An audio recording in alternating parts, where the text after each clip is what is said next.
what I'm recording today is part of my podcast, Explore Life and Vegan Action Global, which has a YouTube channel where they're uploading a lot of outreach from farm footage that was captured by Farm Transparency and hidden cameras going into laboratories and, what happens out on the ocean. So people have, secretly recorded what happens on those mass trawlers out there. So that's where all of this will head to. And so you're like my first guest, Hans.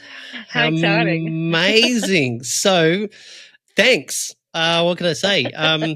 I think just for the sake of what we're going to go through today is we're both vegan for, generally the same reasons, and they're not just diet-based reasons. They're, real reasons that compel us to say absolutely no way, even if it causes a huge inconvenience when we're out or it pisses our friends off. Like, oh, can't we just find something? I'm like, sorry, I'm just not eating here. It's not everything needs to have an animal in it. Not everything needs to, have a bit of cheese. Just put something that doesn't have animal in it and I'll eat here. You can eat whatever you want. I'll eat what I want. But we go as far as we can to, that was a big, the cheese was a big thing, like to sort of give up in the end for me, but it just sort of became a no-brainer. It was just like, and I didn't, I only purely did it for the animals, but I kind of did it without knowing I've sort of done it because when I found out about all factory farming and stuff like that, I hadn't eaten anything in a while. I just subconsciously done it. And then I remembered sitting in my house in Melbourne and I was like looking at the pantry and I'm like, I actually don't have anything in here that's got a lot of animal product in it. So it was sort of just a no-brainer to just do it. If I'd already was surviving without it subconsciously, then, just get rid of it all. So I did. And have never, ever, ever looked back. I have no regrets. I have no cravings. I have no, I wish I could still have cheese. If I can't find an alternative, then I'll just find something that I do like, opened. I looked at it as it opened up a world of different herbs and spices to me that I didn't know about before. So it brought out my creative side. And, so I was creating meals and stuff. And, I think everyone makes a connection in their own time and in their own, what capacity they're at. And you can't, as much as you want to say, oh, if I had only done this sooner. I mean, I say that all the time, but I still know that I might have been a bit more selfish back then to have done it. So I think I was scared actually to remove dairy and eggs because I was trained that you need eggs and you need protein powder to go to the gym. And without it, I thought, because I'm told I must have calcium, that this is the only way. And I was scared to go off it and not hear about vegans. And sometimes I'd think, what is vegans? And then I would see some example of a really skinny vegan, a hippie-looking person, looking, kind of relatively unhealthy. And I'd think, but I don't want to be like that. Yeah. And it turns out I don't have to be like that at all. Yeah. So I think marketing really throws it at you that you need these things in order to be healthy. But when you remove the fear and your values are higher than your fears, then you can really make the change. When I was more passionate about it and feeling more ill by mentally consuming these animals, I felt mentally ill and just really conflicted. I was feeling worse. And then my fear of going off the products was a lot less. And it was easy to make the switch. And then you just left with the regret of, why didn't I do it earlier? Yeah. It was, I mean, it was all, even then once you do make that switch, then you've got to go through the journey of figuring out how to eat, like almost learning again. So, I mean, it was like I said, for me, it was opening up another world that I got creative on. But, I remember going to the supermarket the day I made the decision, like, that's it. And I went in there and I remember calling my friends going, I don't know what to do. I don't know where to start, you know. So I ended up reading a lot of, I took my time and I read the labels of things that I was eating. And it's amazing how much you can find out what the fuck you've been putting down. Are we allowed to swear? Whatever you like, it's fine. Okay. Free speech. I'm an advocate. Okay. It's amazing what you can find when you actually take the time to read the labels, what you've been eating all these years, whether it's animal or not. And so not only did that open my eyes of the animal products, I've also learnt what to stay away from because of the products that they've got in there, the synthetics and the you know, the pumped up stuff and, you know, the color dyes and all that stuff. You're like, oh God, I had no idea I was eating all this stuff, you know? So now I stay away from those things too. I have seen on the Vegans of Australia page, it's got like, 70, 80,000 people on it. And I do see the, you know, new products come out, like corn, for instance, you know, the product corn. And some of their products are vegan, some aren't. And I even remember speaking to someone the other day about, not all of corn is vegan. And they're like, really? I said, yeah, some of it is, some of it is. I don't know why corn hasn't moved over to full vegan anyway, but I've seen on the Vegans of Australia, don't buy this product. It says plant-based, but then there's a picture of the ingredients and it's got egg in it. It's like, okay, right, you know, mental note, stay away from that one. You know, like it's just how they get away with using the word plant-based and then, you know, putting it in a vegan section of a supermarket or something. Like, I don't know, it blows my mind. There is a move with some of these companies to include you know, animal products inside some of their range because they're losing market share, because vegans, they come and go. And I've been troubled by the term ex-vegan for a little while when I see that online. Somebody I created a documentary with who was very pro-animal rights, showing up to a lot of different events. One day I see something online that he's gone backwards to, eating animal flesh. And it was sad. You know, I think, well, if your values are so high as you stated, you'd never do something like that. But of course, you know, if these vegans then come and go, then these companies will essentially go out of business. So they're trying to capture the market share and stay in business while still offering those vegan options in this imperfect world. Yes, I do. That I don't know how people go back. I do know two very well-known vegans who have gone back to eating meat, and yeah. I don't know how to take it. I don't know how to take it because the trolls will use it. Yeah, you know, it's not even the fact that they've gone back to eating meat. It's the fact that they were such advocates of the anti-meat. You know what I mean? They were loud activists and advocates of a healthier diet, a non-animal diet, and for them to go back, I'm not. I just feel it's a bit of a sellout. That's a problem. One of them I know did it for his TikTok videos for his product that he makes. He's gone back to meat, and the other one did it for a pregnancy.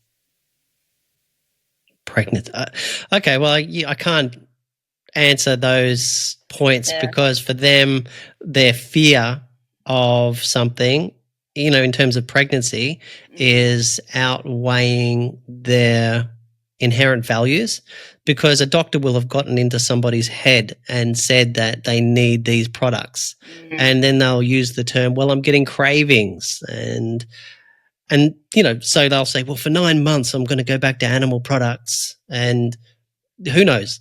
But I do know that in terms of something like that, often enough it's to do with fear overriding values. And I know I went through it because it was one of the things that I'm like, I need to go to the gym. I need to train. How am I going to not eat protein powder and eggs if I'm training at the gym? But as it turns out, once my values got stronger than my fears, I stuck with it and I just found a different way. And all I realized was protein comes from everywhere.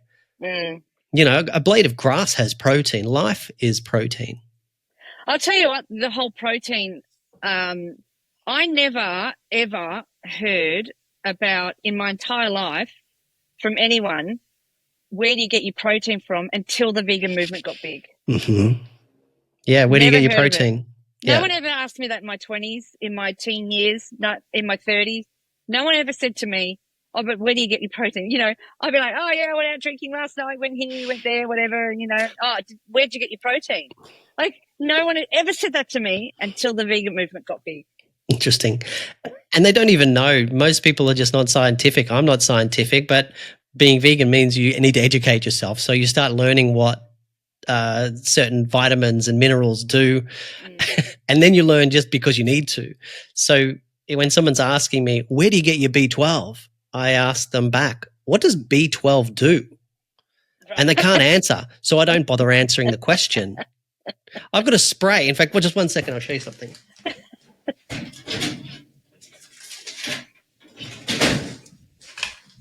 So when someone's telling me, you know, where do you get your B12? I just, well, it's a simple spray. Yes, right? Simple. Yes. Done. Bang, done. I just done. Yep.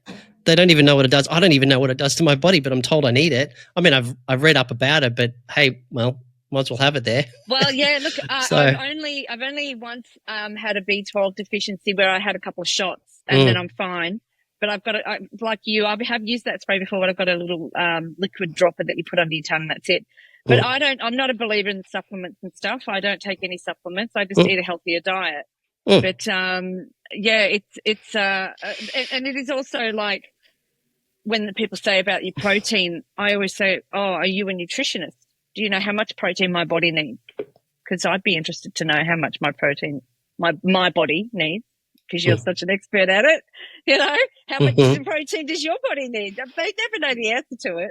No. And on top of all of that, I am also, because of this fear that you're talking about as well, I also every year get my bloods done to check where I'm at. And I do the same for my pets.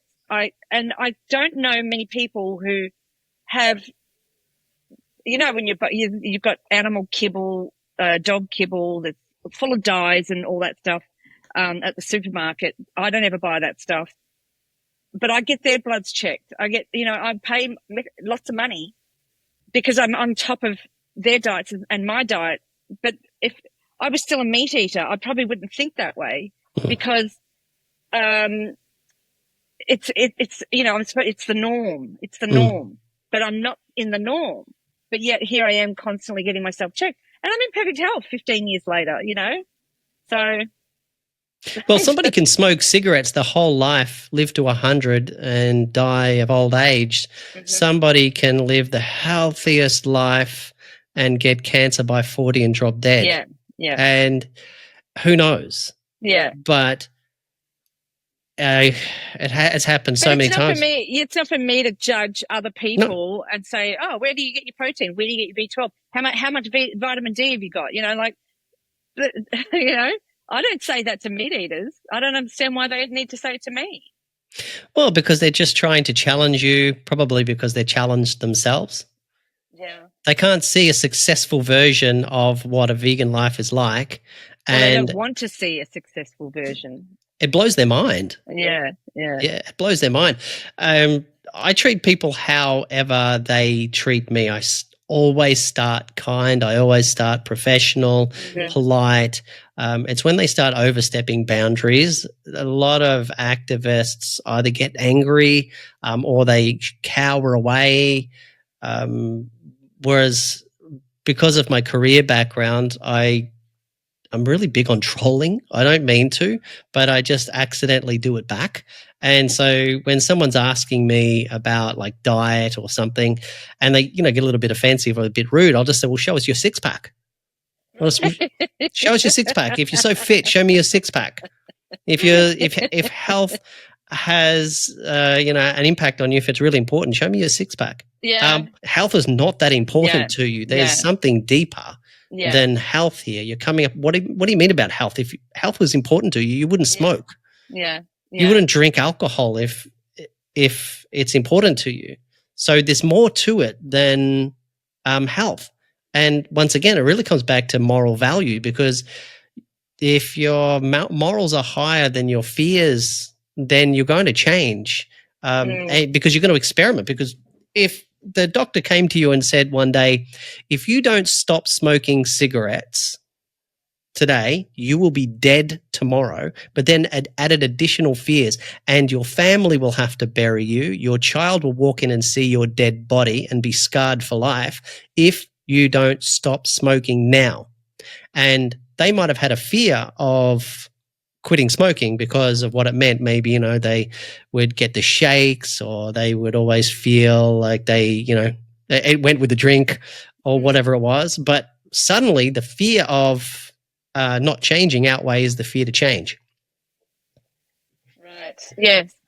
Okay. Right. So people, as a sales rep, I heard on a video once, he said, people only change when the pain not to change exceeds the pain to change. Right. So the pain to change for me was the moral value of I could never unsee what I saw of what was being done to animals behind closed doors. And, being constantly haunted by that, and then looking at what I'm eating, saying, this is just not worth it. Yeah, That's it. And the other thing is, like, the three main reasons people go vegan is animals, health, and environment. Mine has always been animals from the word go, and that has never changed. So when people try to pull the health and environment on me, it's like, yeah, I get what you're saying, and I agree, but obviously I've always got stats of how much animal agriculture is destroying the planet, but whatever. But I always take it back to, but that's not why I went vegan. I went vegan because I morally can't eat animals. And some people say to me, because I'm a bit of a fan of the mock meat. I don't mind it, and I love to cook with it and stuff. And people say to me, oh, well, how do you eat the mock meat if you're not going to eat real meat? And I would say, I don't. I'm not going to eat meat because I'm not going to contribute to their cruelty. I sleep better at night knowing I'm not contributing. I never not liked meat. I just won't eat it. And if I can find a substitute, why not? Some vegans like it, some vegans don't. Some people don't like the texture, reminds them too much of the real thing, whatever, the flavor, whatever, that's up to them. Everyone's an individual on their opinion on that. That's my opinion. If for me, I never not liked meat. I just refuse to contribute to any more cruelty, and so I can sleep better at night. And if I find the substitute, then I'll take it and I'll try it. Why not? If I like it. Some mock meats have been disgusting, but some of them has been really good. But that's that just gives me another element in my cooking. And meat doesn't look like its original product. What the being that it was attached to. So that meat compressed, gassed with a mix of, as I understand it, carbon monoxide and carbon dioxide to make it red, the way it was all squished into a little patty, the way it's packaged out on the shelves, compared to the processing of, say, a Beyond Meat. They look the same. One's without animals, one's with an animal. It still fills your stomach. It's likely still both not as healthy for your body. You're doing it for the enjoyment. That's right. It doesn't matter. If you're not looking at meat as the meat substitute as a healthier option, you're just looking at it as another option, then it's the same as, to me, what are you going to eat? Bacon as a carcinogen, or have fake bacon that's not a carcinogen? Take your pick kind of thing. So, yeah. Nobody's eating bacon or a burger to be healthy. Yeah. Nobody. All right. It's just not happening. People eat the worst possible foods. Nobody's going to McDonald's and getting a burger to be healthy. Right. Yeah. Nobody is eating sizzling bacon and eggs in the morning in order to be healthy. Oh, I got my healthy meal for the day. No, not at all. And supplements up on the walls at the chemists, when a non-vegan will ask me, well, how about the supplementation? If you consider, I don't know what the percentages are, but I'm just going to hazard a guess that vegans make up 2% of the human population. If that's the case, and I wouldn't be inaccurate if it's that percentage is that low, then 98% of supplementation is meant for 98% of the population. So most supplements that you see on the shelves, by and large, almost 100% of them are for non-vegans who have a meat-based diet. Yeah. And so they can't say they're doing it for health. Yeah. If it was so healthy, why are there so many supplements out there? Yeah. Yeah. So, once again, it comes back to morals and values. Yeah.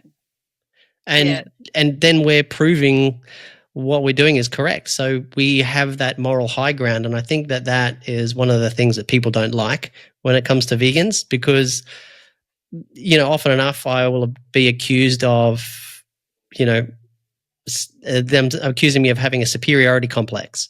Oh, you think you're more superior to us, or you think your morals are more superior to us. I think my mind is more open, absolutely. But that's on them, not us. Yeah. If they see that their values are less than mine because mine are unshakable, then it's not me saying that I'm more superior, it's them believing it. Right. Yes, that's true. Am I wrong? No, that's totally correct. It's projection. I find a lot of people who tend to come at me, it's projecting their own insecurities of they know what they're doing is wrong morally. Yes. And ethically. So instead of confronting their own moral issues, they've projected it back onto me. Yeah. So I'm like Wonder Woman. Pew, pew. And the problem is that we're dealing with so many people in our careers. You and I, we won't go into it, but we both have a very similar career. We're both dealing with people, and we both see the inconsistencies in people on a daily basis. Yes. And that just extends through to what we're discussing today, is a moral inconsistency, the trouble that people have, that inner conflict that they just can't resolve. Yeah. And as soon as they come over to our side, it's all resolved. It's. What are your thoughts on people who say, but I love animals. I love them, but I can still eat them. As a response, I would, if they were asking me that, I would say, do you mean cats and dogs? Do you mean do you love cats and dogs? And I said, well, animals. I said, well, you love cats and dogs, so you won't eat them. Right. And they'll say, right. So you know what happens to calves. You know what happens to cows, pigs, sheep. I mean, you name it. But you eat them. And so it's an abusive relationship that you've got there. So you don't actually love them. If you loved them, you wouldn't participate in their torture. Yeah. You just wouldn't.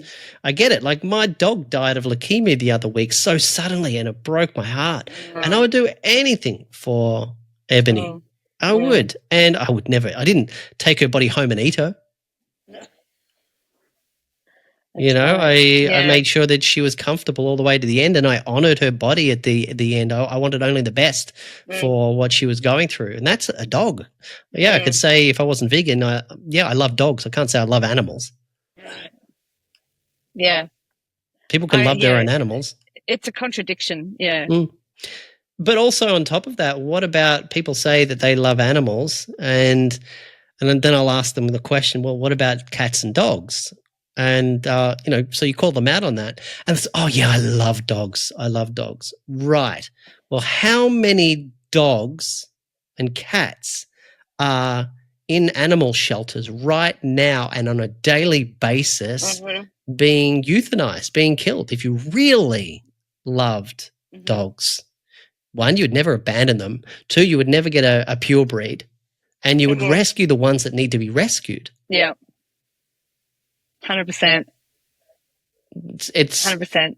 When I had Ebony, I felt that she chose me. I've got a whole story, backstory with Ebony. I won't go into too much, but she arrived and they said that they gave me the wrong dog because I've got cats as well, and they said, "Oh, we're going to give you this other dog that's good with cats."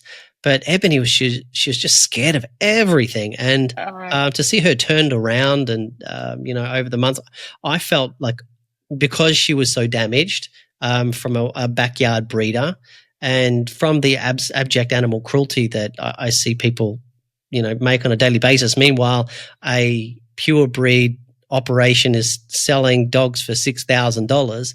I'm taking in this beautiful half German Shepherd Kelpie, and she's scared of everything from the trauma she'd been through as a puppy. And I thought, they said, well, we can take her back if you like. I said, no. She chose me. I chose her. Yeah. That's it. Yeah. So at the end of the day, yes, I did. I followed my own values. I wanted a dog, but I wasn't just going to get any dog. Yeah. If you really love animals, you don't exploit them and you help them where you can. Yeah. Or just leave them alone. Yes. I adopted a couple of years ago, or about 5 years ago, two dogs. I was looking for one. This is when I came off the ships and I was ready to put my feet back on the ground and start and adopt a dog. And I was looking for one little small dog because I had a small apartment. But I lived on the beach there in Melbourne, down in Parkdale. And these people, a friend of mine who rescues animals, she's like, oh, I've got these two dogs if you're interested. Because my mum was also thinking about adopting as well. And here's one of them now. What are you doing? He wants to be fed. I know, you're hungry.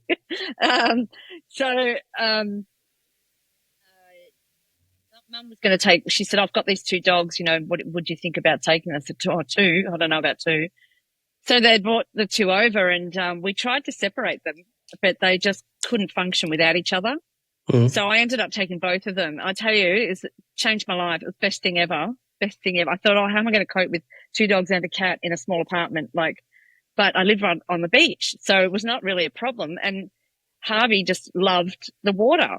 He just loved it. And he was particularly my one I really cottonballed because he was the puppy mill dog. And when they found him, he was matted and in his own feces and, just used to breed. He was used to breed. That's it.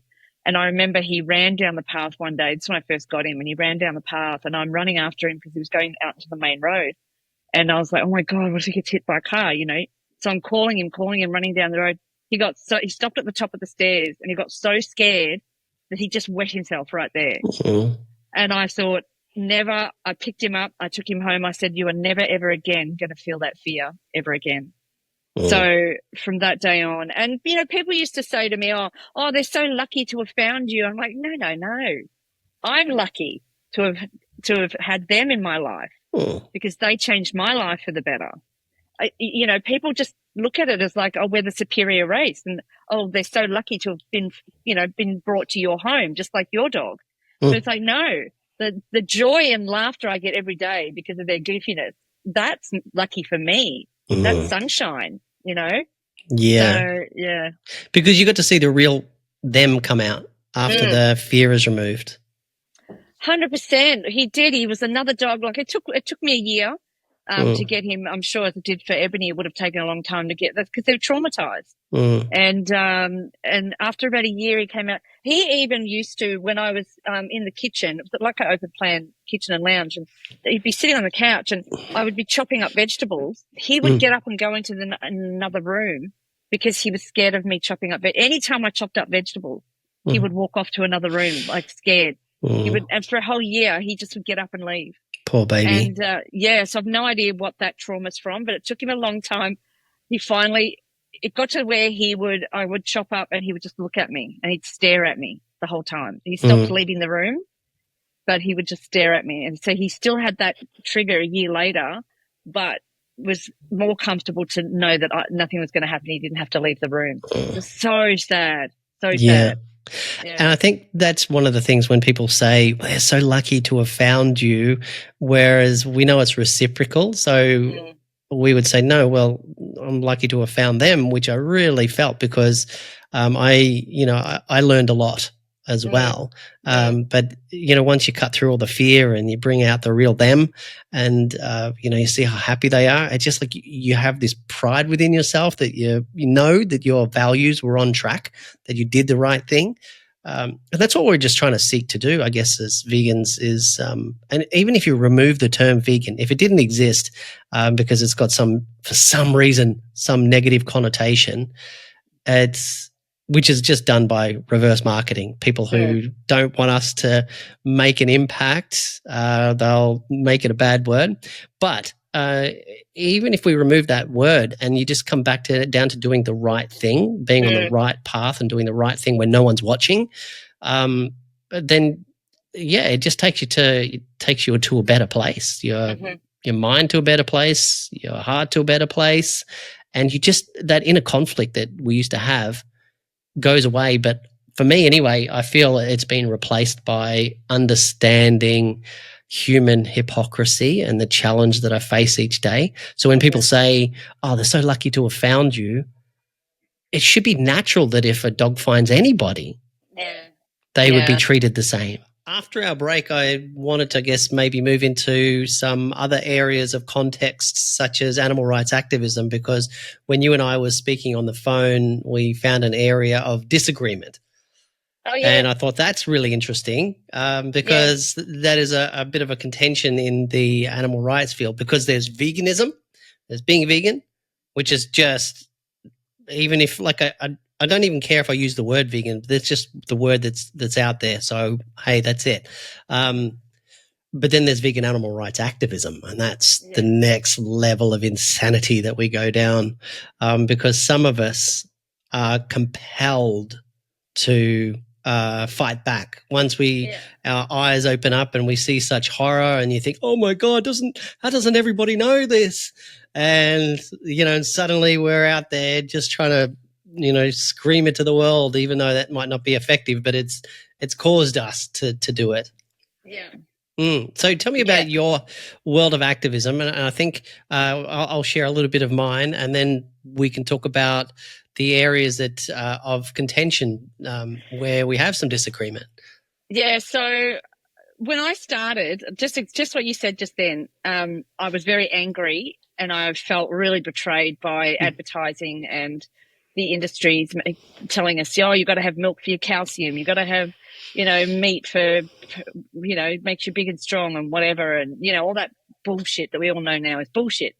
And I was pretty angry. And I thought it was like a light bulb had not just gone off, but exploded. And my whole world shattered, because I found out the things that humans do, and the thought that we think that we're the apex predators disgusts me. I just think there's so many other animals out there that are way smarter than we are, and beat us to a pulp. To a pulp.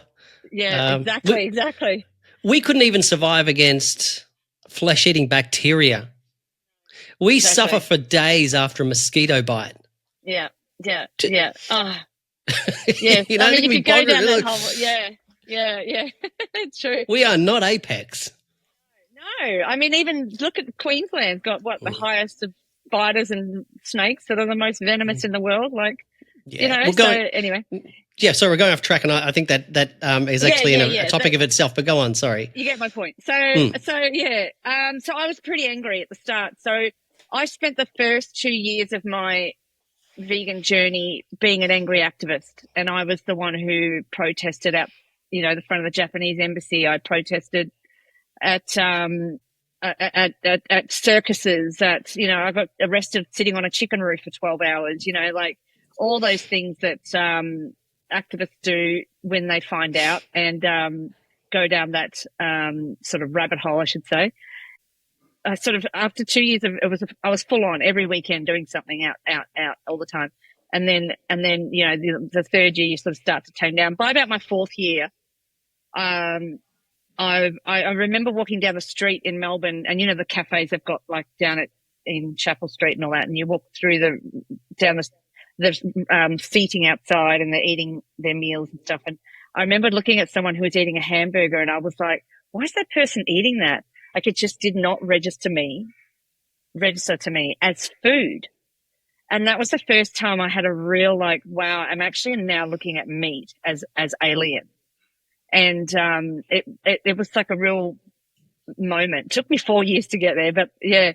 So I did all that activism, and then obviously, joined Sea Shepherd, did my years on the ships there, and then, with Paul Watson Foundation, and I did some stuff for ALV, Animal Rights Victoria, and the smaller organisations. and rescuing animals, you know, breaking into chicken sheds, like all that stuff. I've done it. And now over the years, and it might just come with age as well, you know, I'm 52 now. So over the years, my attitude towards activism and what works and what doesn't has changed. And I do see a lot of the younger activists who are out there still fighting and going to the, you know, I mean, I've sat there in front of the Japanese embassy with fake blood on me on top of the Japanese flag, and you know, I've done all that stuff. So I do see the younger kids doing that, and I think that's great. I think that's really great when people bust out in the scene, and they're, you know, the eyes are being opened up for what the world does to these animals. And get your anger out and go out there and protest and you know, be seen and all that sort of stuff. But I think there's ways of doing it, and then there's ways that are counterproductive, that don't do us any favors. And even with me on the Japanese flag covered in blood, I mean, how I didn't realize this till years later, that I was also desecrating the Japanese flag. I love Japanese people. You know what I mean? It does not meant to be taken that way, but people do take it that way, that you're just trying to piss off the Japanese. And our fight has never been with the Japanese people, with Sea Shepherd. It's always been with the government and the Japanese whalers, you know, not the people itself. So, things that I did back then that I look back and I think, God, I'll never do that again. You know, that was pretty stupid. And, I don't want to disrespect. That's not what this is about. This is about education and teaching people, you know, giving them the facts and, you know, see for yourself. And I like what Joey Carbstrong does. You know, he's out in the street and he talks to people and shows footage, and the Cuba Truth, love the Cuba Truth. Like, I think those are great actions. There are some activists that you and I discussed the other day that I think some of the stuff they do is counterproductive and doesn't help our cause at all, and makes us all look crazy. And this is the point. We don't need people to look at us like we're crazy. We need people to look at us and say, okay, I get you. I get what you're saying, you know, with a rational conversation, because you start doing what I used to do. It was a great outlet to get all that frustration out, you know, when you sort of wake up to like what the world's been doing all these years that was hidden to us. And I think every activist goes through that, you know, the reality of it all. But, you know, I just think that there's better ways of doing it. And that's mainly from experience, from doing it myself, the feedback I've gotten from people, who can, you know, tell me what kind of worked in the activism I've done and what hasn't worked, and, you know, that sort of stuff. So that's why I think that way some actions are not productive. Okay. So I'll give you my perspective as well, but I've also got a quick question for you.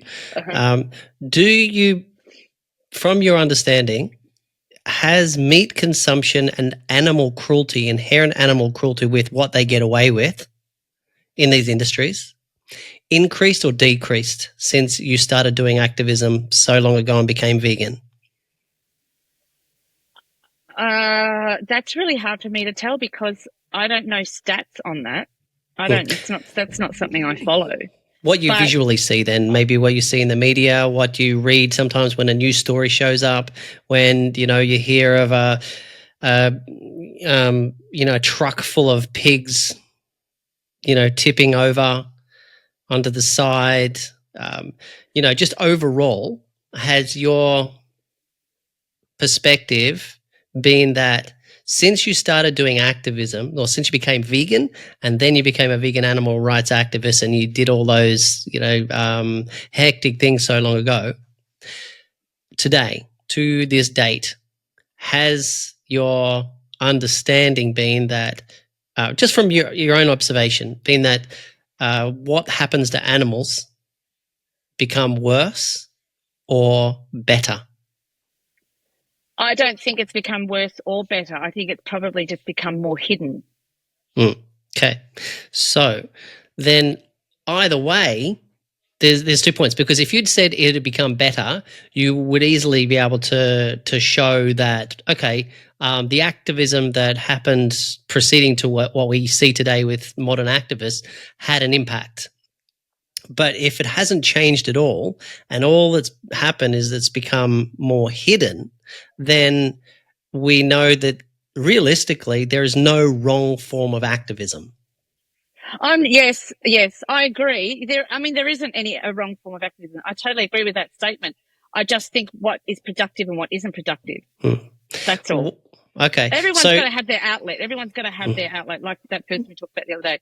Everyone's got to have their outlet and do what they want to do. But also there are consequences to their actions, you know, okay, and but that's personal. Reflect. But that does reflect on us as a movement as well. Do you believe that people will generally see you as a normal person being vegan, provided you keep that to yourself? Yes. Right? So provided you don't speak up about it, then you're seen as normal. Well, yes, we love vegans as long as they don't push their values on us. Yeah. Even though it does not go the other way. It doesn't go the other way. Yeah, exactly. Yeah. Does it? Yeah. And right, so then it takes me to where I start looking next, and I do see these activists such as Tash Peterson, who's come out, and I'm a huge advocate of hers, actually. You know, we might differ in certain areas, but she makes a mark. And if you look at, okay, so I like to create documentaries in my own time, and I'll put them on the Explore Life Films YouTube channel, and I might only get 100 views. I might only get 200. But she's getting thousands and thousands and thousands. And she will post messages that she's received saying, thank you so much. You know, I was trolling you for such a long time, but I actually see this now and you're right. And so she gets this cut through of thousands of people who troll. And when you look at the risks that someone like Tash Peterson makes as the consequence on her own personal life, she puts a lot on the line. She's had death threats. She's had people, as far as I understand, key her car, dox her, find out where she lives, drive past her house. I've seen people walk on her property. She's put that online. She puts herself at a lot of risk. So when we put the put it aside that whether she's doing the right thing for the animal rights movement or not, she's putting a lot of personal risk there. And not only that, then she gets banned from traveling outside of her state, or when she has been out of state, she was banned from re-entering the state. Then she was banned, as far as I understand, from attending any pubs or restaurants or anything. So there's this constant overarching control to silence the voices. And I would compare that on a different level to, say, Julian Assange, who gave up all of his own freedoms in order to get the truth out there, and then to be silenced and, to face deportation to the US. And then you look at someone like Paul Watson, who has faced bans from so many different countries, extradition orders where he's had to hide. He's had threats to his own life through people who have got vested interests in the fishing industry. I wouldn't want to be one of those people. But they're doing so much. And someone can say, well, Paul Watson's not doing the best thing for the oceans because of, it's harming diplomatic, diplomacy across oceans. And now Sea Shepherd doesn't want to, they've become a marketing arm.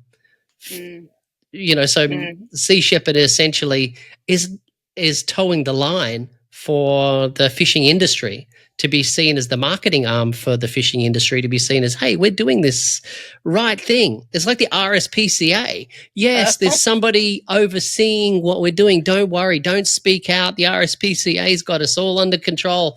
We're all okay. We've got that little stamp of RSPCA approved. Hey, we've got these inspectors that go out to the slaughterhouses sometimes and to the farms. They don't. And they make so much money from these industries that they don't want activists to speak up.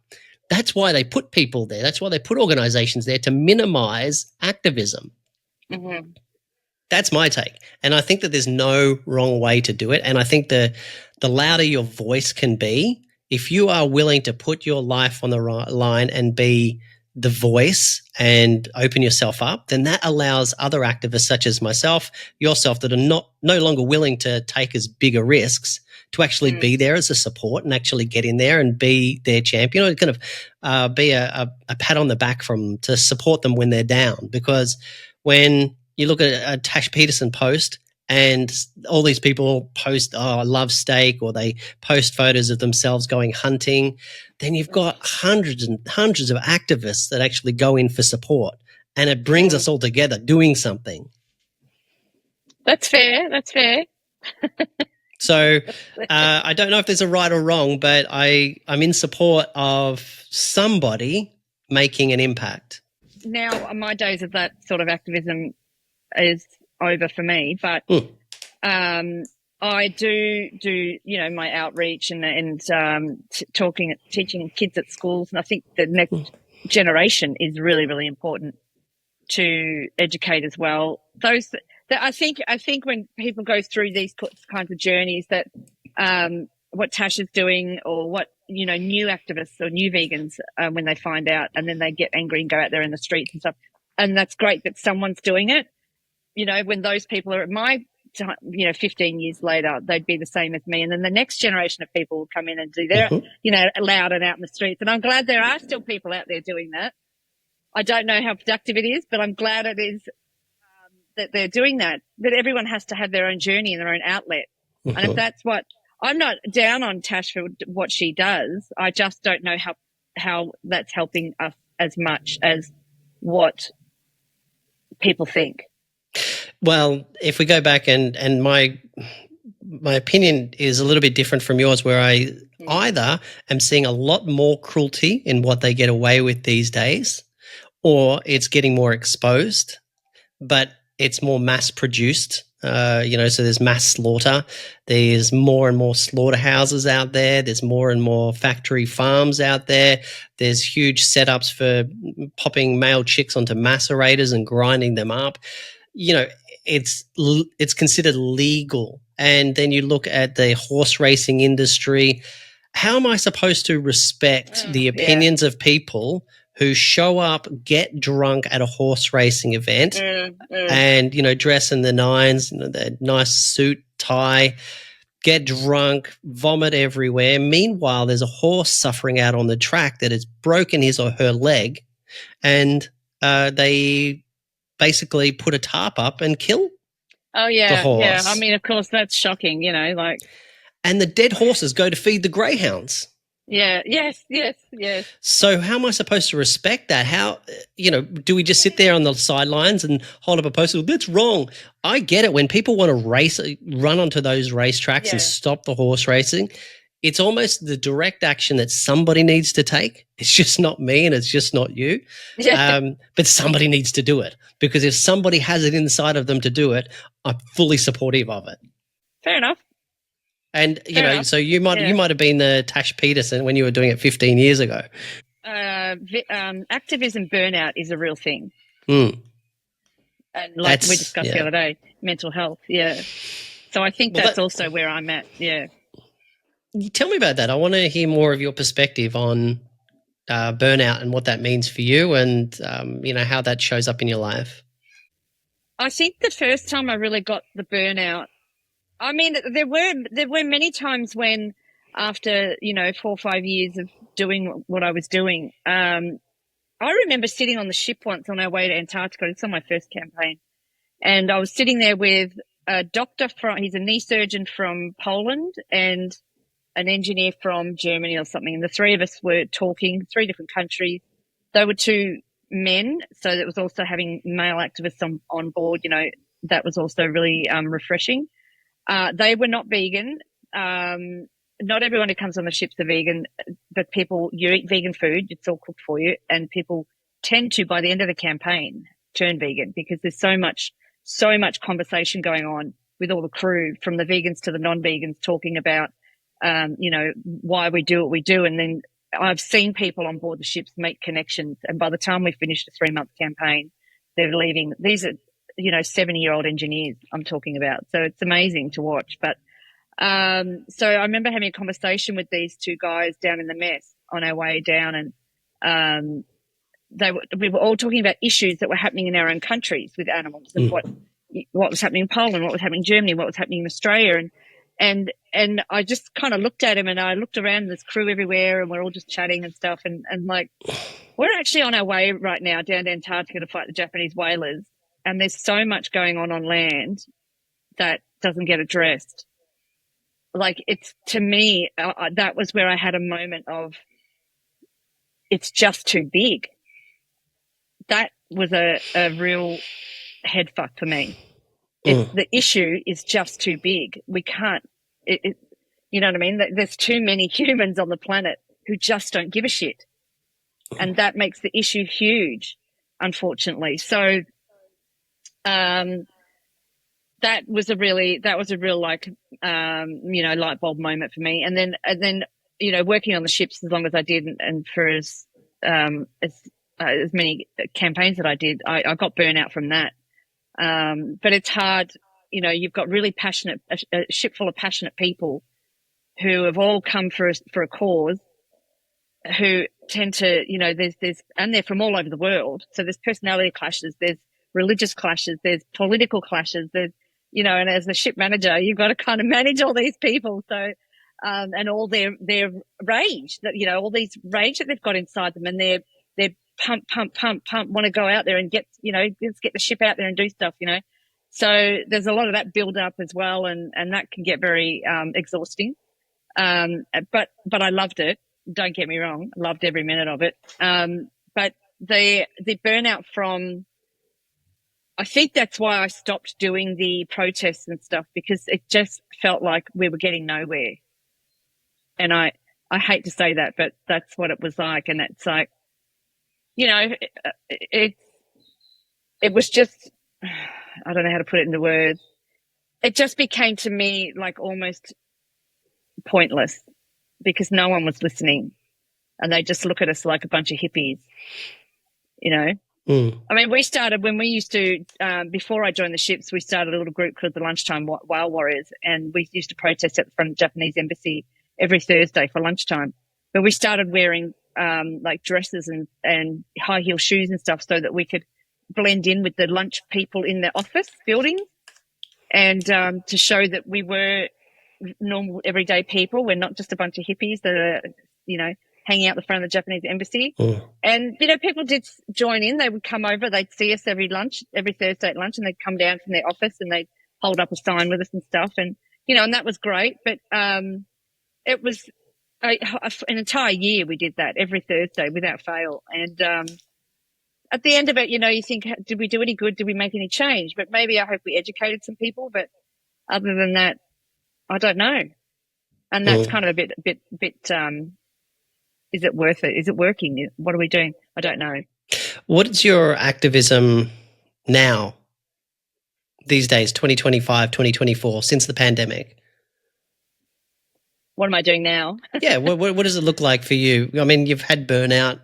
I get it. And, you know, this interview today is, I'm really lucky to have you, because of you've got this huge background. And, you know, when I went to your Christmas party last year, I'd never been to a full vegan Christmas party before. It blew my mind. And, you know, your walls of, you know, what you've obtained, you know, through your work with the Sea Shepherd was huge. And so I get that, you know, this interview is probably something, you know, you've wanted to do, you've expressed you really wanted to do it. So I want to kind of just see what your activism looks like in general after all the burnout. Well, I've toned it down a lot, because because I left Sea Shepherd, and then I helped Paul start up. I started with the Captain Paul Watson Foundation, and I started the Australian branch of it. And I've just recently left that position as well, just due to burnout and my job suffering. You know, how much time do I have for my relationships? I mean, you're doing a lot of stuff behind the scenes. I still work a normal 60-hour-a-week job, you know what I mean? So if I'm doing this activism as well, it can just get so tiring. When it gets to the point where you're getting messages and you're just too tired to open them up to answer I'm not doing the foundation any service at all if I can't attend to those messages. You know what I mean? So I could tell it was, you know, we've done the courts now for 3 years, and because I just didn't have it in me to keep, I couldn't give the foundation what it needs. It needs someone who works part-time, who can spend more time on organising ships and crew and all that stuff. I just don't have that. So I knew that I had to take a step back and let them find someone that could fill that role. And, maybe down the track, after summer or something, and I feel like I'm just going to take a break for a while from a lot of things. But after summer, I never say never. People are always like, oh, you're going to go back on the ships. Like, I never say never, because I said that when I left the Ocean Warrior in Africa back in 2020 or something, and then the next thing I'm on another ship in Mexico, so I never say never. But if I do go on a campaign, and I have this to one of my captains, I was like, if I come back on the ship, I want to be second or third officer, not first, because first officer has a lot of responsibility. I said, I just want to do my watches, and then I'm getting off the ship as soon as we get back to land, because I've done that living on the ships and taking care of it and recrewing it and training and, paint, rust repair, painting and supplies and all that stuff. So I don't want to do that anymore, and just it needs to go to someone who has the energy to do that. And but I don't think I'll ever say no to activism. I think it's just something that's in me. Right. So I get that, and I'll give you a quick breakdown of my activism, because I haven't been out on those oceans. So, and we kind of follow a similar path to burnout. And I want to kind of go through a few things with you that I think are really important. And I think that any activists who would actually, watch this, if they haven't tuned out already, would, potentially gain something from this. But my essential background is, once I went vegan and I got really compelled to do animal rights activism, what happened was, I'm like, this is just too much. I need to get out there. I don't know. I'm on social media, on Facebook. I just happened to see an Earthling Ed video where he's doing this outreach. And, well, that's great. I'd love to be able to do something like that. I've got a background in commercial media, but I don't have the confidence out in public. And just in the background, I saw the AV signs, Anonymous for the Voiceless. I looked them up and I found that there was a group in Melbourne. I went in there and, I just waited around and said, hey, I'm just here to help. And then I put they gave me a mask and just said, hold the TV. You don't have to talk to anybody. Just look straight ahead. And I did that. And I remember the first time somebody walked up and I just had to look right past them, but they looked right at the TV. And they almost cried. You could just see that it was welling up in their eyes. And I just knew I was doing the right thing. And so there's different types of activism. Myself, I'm probably am extroverted, although, if I'm forced to be the person that's talking to somebody, I'll do it confidently. But I am introverted, even though it might not necessarily seem that way. So I would probably be more comfortable putting a mask on than doing it. But if somebody is saying, I can't talk to people, I'll be the one to do it. Right. So I'll say, you know what, you stand by the TV, I'll talk to people all day, just because somebody has to do it. But if I had to be comfortable, I'd put the mask on and that's it. That's all I would do. So when people talk about wanting to do activism but not feeling confident to, say, get out into the ocean, or they don't feel confident, protesting, they would feel confident if they just put the mask on or just held a sign and said absolutely nothing. And that's kind of the path I went down. So I was doing outreach. I thought to myself, I need to make more of this. So I started making some documentaries around it as well, which are on the Explore Life Films YouTube channel. And I just kept doing the simple stuff and just showing up each week. And I found the consistency of that kept me going, as opposed to doing so much that I burned out. And I still got burned out because I was dealing with a lot of trolls and idiots trying to argue. And I couldn't understand why they were advocating for animal cruelty, because that's how I looked at it. That was burning me out, yes, but it got me showing up each week, because for me, it was only 4 hours a week. Showing up to Anonymous for the Voiceless, and then going out to dinner with common, minded people on the same path was good. I felt it really good. But people burned out. And so people started leaving and then they wouldn't come back. You'd get new people coming and then they would leave. And there were some different groups starting and they were great. And so I'd show up to those things as well. But once again, over time, you see people leave. They don't come back. But you see them replaced with new people. And that's burnout because they're not used to dealing with trolls. They're not used to dealing with the public. And you can feel like you're not making an impact. You know, what am I doing this for? Nobody gives a shit. There's too many people on the planet that don't give a shit. What am I doing this for? And you start questioning what you're doing it for. And that's what they want. That's what the industry wants. That's what the trolls want. The non-vegans, they want you to shut up. They don't want you to do it. And so they burn you out and you get burned out. And one of the things I recognized over time is, and I don't want to kind of talk, I'll never talk negatively about it. And so I'll just kind of be careful with how I term what I'm about to say, is in the vegan activism or activist rights movement, there's a terminology called intersectionalist activists, where there is this belief that all oppression is linked.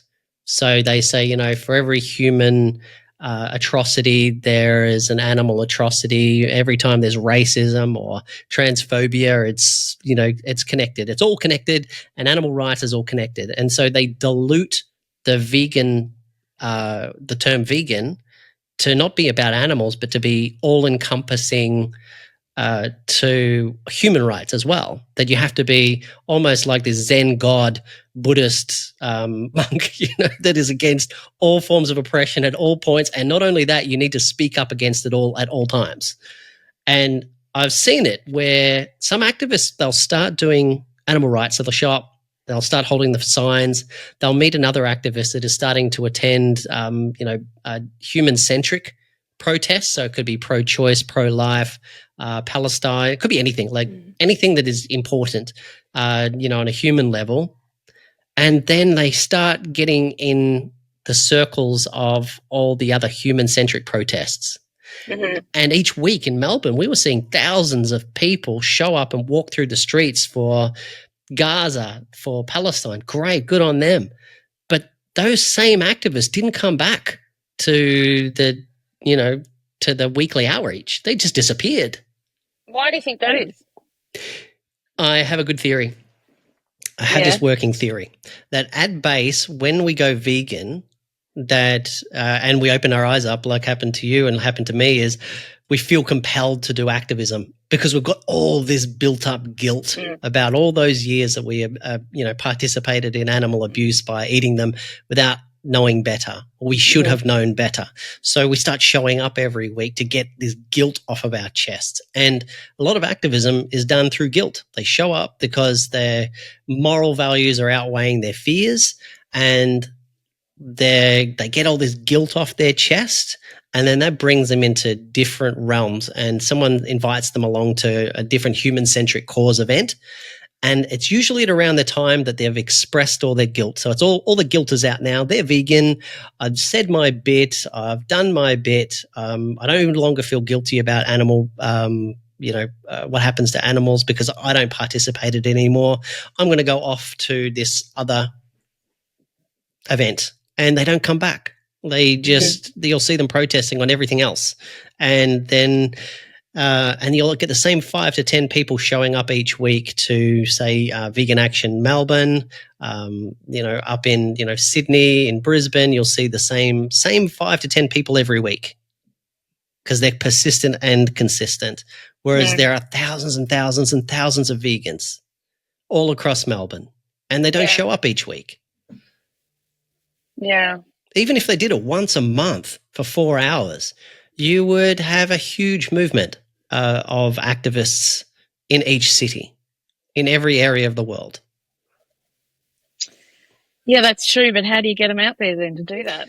Burnout is no excuse because I get burned out, and I get burned out. And what I do is I just take a short break. I'll take a break over a couple of weeks. But if that break has become 6 months to a year, then that is just as bad as somebody who might say, doing too much on, burning flags or, that type of all crazy stuff we used to do doesn't work, or it's too much because it's giving vegans a bad name. Well, not showing up is doing just as much harm, because it's letting them win. It's letting the industry win. It's letting society off the hook. Mm-hmm. Yeah. Look, that's why doing this today is really good for us, because, you know, you're doing activism right now, you know, in a way that's comfortable for you, but you're speaking out for the animals and you're doing the right thing. A lot of people won't even show up to a podcast. They wouldn't want to start one. They wouldn't want to try one. They wouldn't want to show up and speak because they get too shy. Oh, yeah. Right? No, so you're doing it. You're doing what you need to do. Yeah, yeah. You're compelled, and so and you're doing it in a way that's this comfortable is it. Yeah. for you. See, now I think at this time of my life now, you know, after doing this for so long, this is where I'm comfortable at. This is the kind of stuff I do. I mean, I'm doing activism every day by not eating an animal, as it is, you know, and I am educating people around me. You know, I have a group of girlfriends who are all meat eaters, but they ask a lot of questions, and you know, and it's just a little bit of education. Oh, yeah, I didn't know that. Oh, okay, yeah. Oh, I didn't know you could do that. Yeah, you know, just things like that. So little seeds planting here and there, and I'm very comfortable with that. And you know, like I said, if I go out on a ship again, I don't know, but we'll see. Well, when I met you accidentally, and I didn't realize that I met you until we attended a party at a different point, is I met you at was it a convention, or it was a market of some kind? The Brisbane Vegan Expo, I think it was. That's the one, Brisbane Vegan Expo. And you were sitting in a booth signing people up. To the Paul Watson Foundation. Right.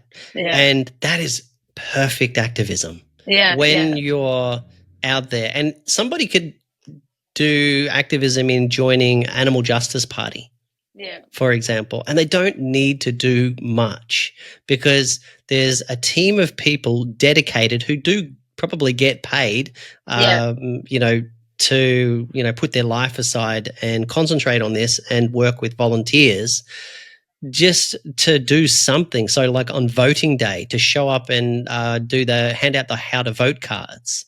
There's activism in just showing up at a stall and giving out Animal Justice Party stickers, or, you know, so activism doesn't need to be overt. It doesn't need to be screaming in the streets. It does mean that, yes, sometimes you should show up to those protests when you can just be a you know, one in the crowd. You can hide amongst the rest of them, but you're one of a growing number walking through the streets getting attention. You don't have to bring attention to yourself, but you can hold a sign up and hide your face. They might only do it for an hour and then go get a coffee. It's just bringing attention. Or alternatively, there's, like you said, you're you're at the booth. That's all that is needed. People doing something is better than doing nothing, but collectively, because there's so many of so many vegans, so many animal rights activists, or claim to be, that never show up, ever. They burned out, and I get it. And you know, you did with what you're comfortable with, and I do what I'm comfortable with. As long as we're doing something different, hearing from different perspectives, from different angles, you know, that's good. I think one of the takeaways, as long as we're doing something collectively, if thousands of us, and there are millions of vegans actually, if even just half of them did something once a month, you would change the world. That's true. You just need one little thing, one little post, one little showing up at a stall, one little outreach. Collectively, we make a massive difference. That's true. Awesome. Well, Hans, thank you so much for your time. All right. See ya.